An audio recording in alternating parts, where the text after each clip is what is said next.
Manchester United have finally got some players back from injury. Malacia, Luke Shaw, Marcus Rashford and Sabitzer all on the plane for the Sevilla game yesterday. So how will Manchester United line up versus Sevilla today? What do we know on the lineup? What do we know on the squad?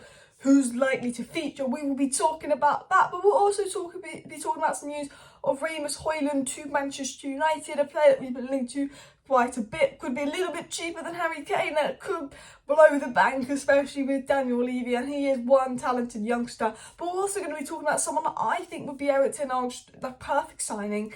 And I know he's not the 8, and I know he's not the profile Ten Hag wants, but we're going to be talking about Moises Caicedo, just because I think he really gives us the depth we need for Casemiro and could play next to Casemiro. However, I do know that Ten Hag definitely wants a creative outlet, and a few people even talking about Edson Alvarez of Ajax potentially doing that, because while we need that number 8 creative player to play next to Casemiro, I also think we need someone to cover Casemiro as well. I think that's really important. I think we need a striker. I think we need a Casemiro backup, an expansive, 8 to play next to Casemiro. I think that potentially we'll need maybe a Kim Min-jae and some more centre-back cover, and potentially right-back depending on the situation. However, I am going to actually talk about Wan-Bissaka in this video later.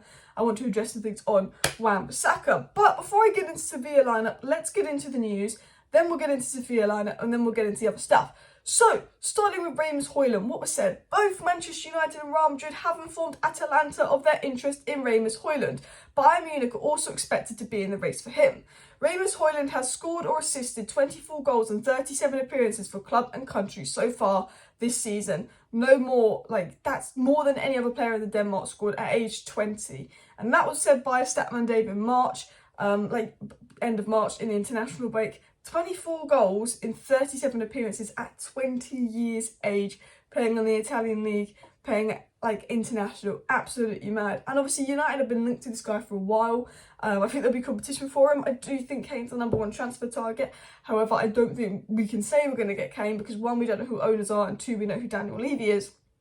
And I think that while Kane looks to be number 1 transfer target, I do think if Ten Hag had it his way, he'd probably get Kane and a young striker and like a Julian Alvarez type striker, which I guess could be Rasmus Hojlund, that 20-year-old striker that's scoring goals as that Kane understudy, as that Kane backup, because Martial will probably be on the injury bench for 7 months of next season. Even though I like Martial, and even though Kane and Martial are fantastic striker options, will Martial be available? That is the worrying thing. Now, I do think this would be a good move, and I think he's a fantastic young player. He's really grown on me. I didn't even know who he was not that long ago, and he's really hit the scene, and he's really been good. 20 years of age, you're not going to complain. Probably do need someone that's more established as a striker.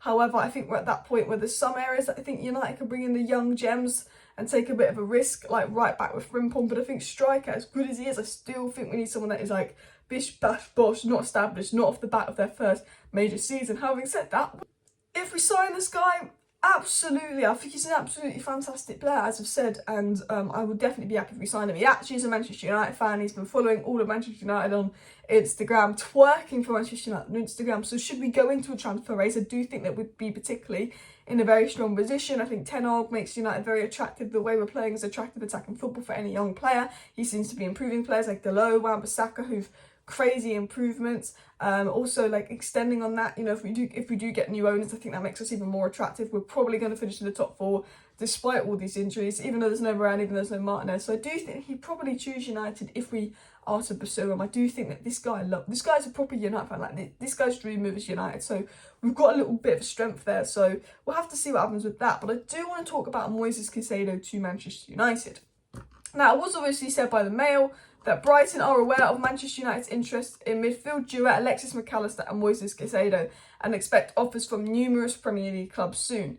Now, United have expressed an interest in Alexis Mac Allister and Caicedo. As of recent, I do think that we're expressing more interest in Alexis Mac Allister because he's the more attacking, he's the more expansive of the 3, and it's very obvious that Ten Hag wants that creative outlet in midfield to help, I guess, in terms of create more for the attack, and that's very obvious, and I do think that's what we need.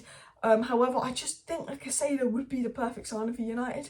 Maybe that's just me. I know he's not that quite profile we need as an 8 next to Casemiro, but he's that Casemiro backup. I do think we need an 8 next to Casemiro. I mean, on the dream world, it'd be Caicedo and an 8 to go next to Casemiro.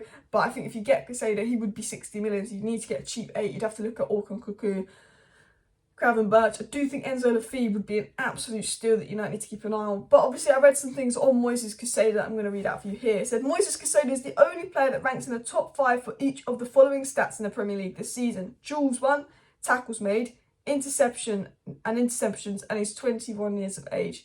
Ranking in the top 5 for all of those at 21 years of age. He's a fantastic player. And United faithfuls even said Moises Caicedo is a ball winner, ball progressor, acute passer, press resistant, build-up midfielder, can play 6 or 8, good partner/cover for Casemiro. Crazy that we could have signed him for just €5 million. Should be Man United's first choice target if we don't get De Jong. And I agree with that. De Jong would be my first choice target. Yeah, I feel the dislikes. De Jong, stop bringing up that name, Alex. He doesn't want to come. I know he doesn't want to come. But, oh my God, Frankie de Jong, people, he would be... He's everything we need and he's perfect and I want him, but he doesn't want us and it's not fair. But I do think that we should be looking at Moises Caicedo because even though we get Moises Caicedo, I'm not saying that he should be that one to play next to Casemiro, but I'm saying he can play next to Casemiro and Casemiro back up. Sell McTominay for 30 million, sign Caicedo for about 65 million, then invest 25 million in like an Enzo Lafave, to potentially play alongside Casemiro and see how he does. And then you've got Caicedo there and you've got Eriksen and Bruno that can do that role, etc, etc. I mean, that's what I do, but yeah, I mean, look, I do think Moises Caicedo, and I know this news isn't not relevant. We do like Moises Caicedo. United almost signed him in the summer. United have interest in Moises Caicedo. I know that we're probably more focused on McAllister, Romano, and loads of reliable journalists saying, look, United have had talks with McAllister, he will be for sale. United and Liverpool interested. Obviously, if the takeover doesn't get sorted, he probably will go to Liverpool. Just because I feel like, well, not saying the takeover doesn't get sorted, but what I'm saying is the takeover, we might not be able to do anything in transfer until like mid-July, so Liverpool might swoop up and get Alexis McAllister first. But United looking at those two players, but I do think they're favouring Alexis McAllister. But they do have some interest in Moises Caicedo, but I'm not sure if they will pursue it, just because Ten Hag obviously wants that more kind of attacking minded profile. But I just think he would be so good. I mean, a lot of people also spoke about Edson Alvarez, who was really close to joining Chelsea, but he tried to do it Antony, but they didn't let him go to Chelsea. And again, he's a decent player, and there's a lot of gems at Ajax, but I do think if we sign anyone from Ajax, it will be Jurrien Timber. I think Jurrien Timber's the one that Ten Hag still has his eye on. Like, Ten Hag just liked Jurrien Timber, didn't he? But I want to talk about the Sevilla lineup. How could Manchester United potentially line up against Sevilla? Now, I think that it could quite possibly be the exact same lineup that started versus Nottingham Forest. However, I do think that he might try and put Shaw or Malacia back in there. Maybe even Malacia because he's been out for a week. I'm not sure. I'm not sure because we were so good against Nottingham Forest, so I'm not sure if he's going to change the lineup. I'm very confident that it's going to be a Bruno, Casemiro, Eriksen midfield three. That is our best midfield three. That absolutely destroyed Forest. Oh no, Bruno can't play. It could be a Casemiro, Fred Eriksen midfield three or a Casemiro, Eriksen, Sabitzer midfield three. I think that in that way. Why did I forget Bruno was suspended? Blood, I'm fuming with myself. I guess it will be probably... Yeah, I'd probably say Casemiro in for Bruno. Not Casemiro, Sabitzer in for Bruno. But I think it will be Eriksen, Casemiro, Sabitzer more advanced. And then on the right, Antony, on the left, Sancho, because I think Rashford will be on the bench. Because I think Rashford's one of those where he's fit, but is he really fit? You know what I mean? Where actually Ten Hag's not going to risk playing him unless he needs to sub him on. So I think it'll be Martial striker, Sancho left, Antony right, Sabitzer 10, Eriksen in the middle, Casemiro as a DM. I think right back will probably be Wan-Bissaka. I do feel like Dalot was so good though, but I do feel like he might.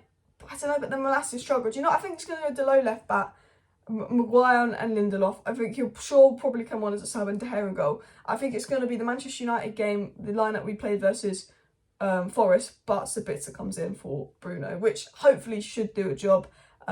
Just no Varane, Martinez, Bruno. I think we'll beat Sevilla. I think we're better than them. And look, I quickly wanted to talk about Wan-Bissaka at the end of this video. I have to say, and you know, Wan-Bissaka in January, I was saying he should be going. He's rubbish. Like, he's just done nothing. Ten Hag doesn't want him. There was even rumours that came out last year that Wan-Bissaka, you know, didn't get on with members of the squad and was one of the people, you know, causing issues and problems. And there was someone said, and this wasn't like corroborated by a reliable source, I don't think it's true, that Wan-Bissaka was causing problems for Ten Hag at the beginning of the season. Or not like problems, but apparently was like lazy in training, which is why Ten Hag didn't pick him to begin with. But he also did have a load of injuries, so I'm not sure how reliable that source is. But Wan-Bissaka's one of those players that I rated Wan-Bissaka in his first season. Then it kind of went downhill after his first season. I said, oh, like Wan-Bissaka's a very good player. I think he needs to be coached properly. But, oh, actually, I'm not sure now because it became into 3 seasons. But I think that Wan-Bissaka's been so fantastic since the World Cup. He's really impressed me. Imagine not playing any football. You've had a year and a half of bad football. And then you didn't play any football for like 4 or 5 months while the World Cup's going on and Delot's playing every minute of every game.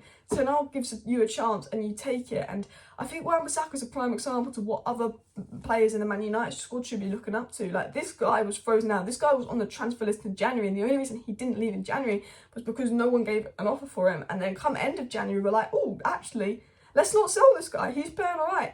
Delot is injured. Like, Wan-Bissaka I think should be an inspiration to any United player that's not in the team, because you know what? Ten Hag will give you a chance at some point. You might have to wait, but when Ten Hag gives you that chance, if you take it, if you play well, you get another chance. And Wan-Bissaka is an example of that. Anyway, guys, smash a like, smash the subscribe. I was trying to power through this video, so I hope I didn't talk too fast. See you next time. Bye.